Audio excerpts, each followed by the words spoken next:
Annexure 1, Annexure 2 రేపు జరగబోయే MPP ఎన్నికల ముందు ఎండిఓ గారికి సబ్మిట్ చేయాలి కాబట్టి రామగిరి ఎండిఓ గారి కార్యాలయానికి మా పార్టీ ముఖ్య నాయకులు రాష్ట్ర కార్యదర్శి పేరూరు నాగిరెడ్డి గారు, పూర్వ నాగిరెడ్డి గారు మరియు రాప్తాడు వైస్ ఎంపీపీ రామాంజనేయులు మరియు జిల్లా వాలంటీర్ల విభాగానికి అధ్యక్షుడు హరినాథ్ రెడ్డి, వీళ్ళ ముగ్గురు కూడా Annexure 1, Annexure 2 సబ్మిట్ చేసి అక్నాలెడ్జ్మెంట్ తీసుకుని బయటకు వచ్చే సమయంలో రామగిరి మండలానికి సంబంధించి టీడీపీ నాయకులు వాళ్ళ గూండాలు వీరి మీద దాడి చేసి ఎండిఓ కార్యాలయాన్ని తమ స్వాధీనంలో ఉంచుకొని వీళ్ళని ఎండిఓ కార్యాలయంలో బంధించి Annexure 1, Annexure 2 చించేసి అక్కడ వీరు వెళ్ళినటువంటి వాహనం పైన దాడి చేసి అద్దాలు పగలగొట్టి వాహనం ధ్వంసం చేసి అక్కడ నానా హంగామాను చేయడం జరిగింది.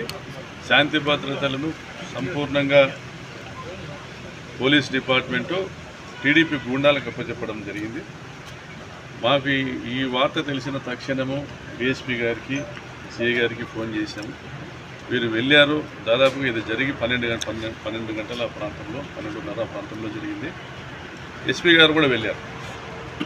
కోర్టుకు ఇక్కడ లా అండ్ ఆర్డర్ ప్రాబ్లం ఉందనేసి కోర్టుకు సంపూర్ణమైనటువంటి రక్షణ కావాలనేసి హైకోర్టును ఆశ్రయించడం జరిగింది. హైకోర్టు కూడా నిన్ననే ఆదేశాలు ఇవ్వడం కూడా జరిగింది. అయినప్పటికీ కూడా పోలీసులు అక్కడ కావాల్సినటువంటి బందోబస్తు ఏర్పాటు చేయడంలో విఫలమైనారు. ఈరోజు పార్టీకి సంబంధించి రాష్ట్ర కార్యదర్శి పూర్వ నాగిరెడ్డి పైన దాడి చేయడము, ఆ వాహనాలు ధ్వంసం చేయడం అన్నీ జరిగింది. వాళ్ళు వెళ్ళిన వాహనం ధ్వంసం చేయడం జరిగింది. దాని తర్వాత పోలీసులు వచ్చినటువంటి అల్లరి ముక్కల్ని చెదరగొట్టాల్సింది పోయి దాదాపు 12:30 నుంచి చోద్యం చూస్తూ ఉన్నారు. వాళ్ళు చెప్పింది వింటా ఉన్నారు. పచ్చ చొక్కాలు వేసుకొని వ్యవహరిస్తున్నారు.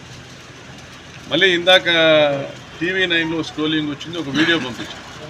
ఏదైతే వాహనం ధ్వంసం కాబడిందో దాంట్లో అంద్రినివా కాలువ లైనింగ్ ఆపాలంటూ ఒక కరపత్రాలు ఉన్నాయి. దాంతోపాటు ఇప్పుడు ఆ వెహికల్లో ఉన్నది కరపత్రాలు మినహా ఏమీ లేకపోయినా ఒక కొడివేలు పెట్టినారు. దాంట్లో ఒక కొడివేలు కనపడతారు. మామూలుగా పంట చేనులలో పోయి పంటగా కోసుకునేటువంటి కొడివేలు కనిపెట్టారు. ఇంకా కొన్ని బాక్సులు పెట్టారు. అంటే పోలీసు వాళ్ళ సమక్షంలో మళ్ళీ పోలీసు వాళ్ళు పెట్టారో, పోలీసు వాళ్ళ సమక్షంలో వాళ్ళు పెట్టినారో దాంట్లో ఆయుధాలు ఉన్నాయనేటువంటి ఒక నెపంతో ఇప్పుడు నన్ను అరెస్ట్ చేసేటువంటి ఒక కుట్ర ఈరోజు పోలీస్ డిపార్ట్మెంటు చేస్తూ ఉంది. మరి చంద్రబాబు నాయుడు గారు కానీ, స్థానిక జిల్లా మంత్రులు కానీ, తెలుగుదేశం పార్టీ రాష్ట్ర నాయకత్వం కానీ మరి ఏం చెప్పాలనుకుంటుంది సమాజానికి? 9 మంది ఎంపీటీసీలు ఉన్న రామగిరి మండలంలో 8 మంది ఎంపీటీసీలు మా పార్టీ వాళ్ళు ఉన్నారు. మహిళా ఎంపీపీ రిజర్వేషను ఉన్నటువంటి మండలము 5 మంది మహిళా ఎంపీటీసీలు మా దగ్గరే ఉన్నారు, మా వాళ్ళే. మరి వీళ్ళందరూ వైఎస్ఆర్ పార్టీ సభ్యులు ఉండగా తెలుగుదేశం పార్టీ కనీసం రేపు పోటీ చేయడానికి అభ్యర్థి కూడా లేకపోయినా ఎలక్షనే జరగకూడదనేటువంటి ఒక దుర్మార్గమైనటువంటి నియంతృత్వ ద్వారా ఈ వ్యవహారాలన్నీ చేస్తున్నారు. ఇది సభ్య సమాజం గమనించాలా. హైకోర్టు సంపూర్ణమైన ప్రొటెక్షన్ ఇవ్వని చెప్పినప్పటికీ కూడా ఇటువంటి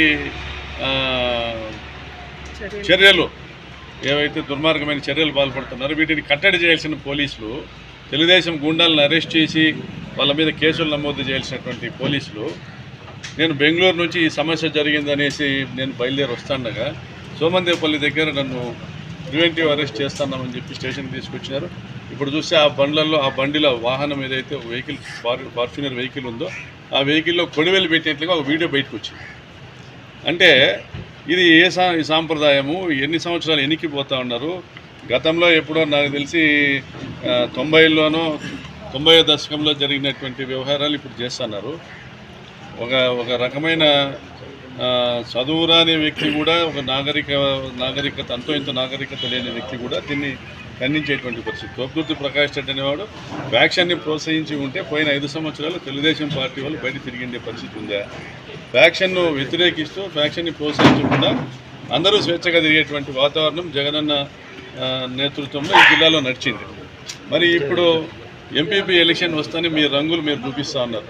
గత 9 నెలలుగా అనేక దౌర్జన్యాలు, అక్రమ కేసులు, దాడులు అన్నీ కూడా చూసింది ఈ జిల్లా ప్రజానీకం. మీరు ప్రజల్ని మోసం చేసి గెలిచినారు. మీ లావు చూసో లేదంటే మీరు గొప్పల్లోనే మిమ్మల్ని ప్రజలు గెలిపించలే. మీరు ప్రజల్ని మోసం చేసి అలవిగాని హామీలన్నీ ఇచ్చేసి మీరు అధికారంలోకి వచ్చినారు. అధికారంలోకి వచ్చినాక మళ్ళీ ప్రజల్ని మోసం చేసినారు. ఇప్పటి వరకు కూడా మీరు చెప్పిన ఒక హామీ నెరవేర్చుకోలే.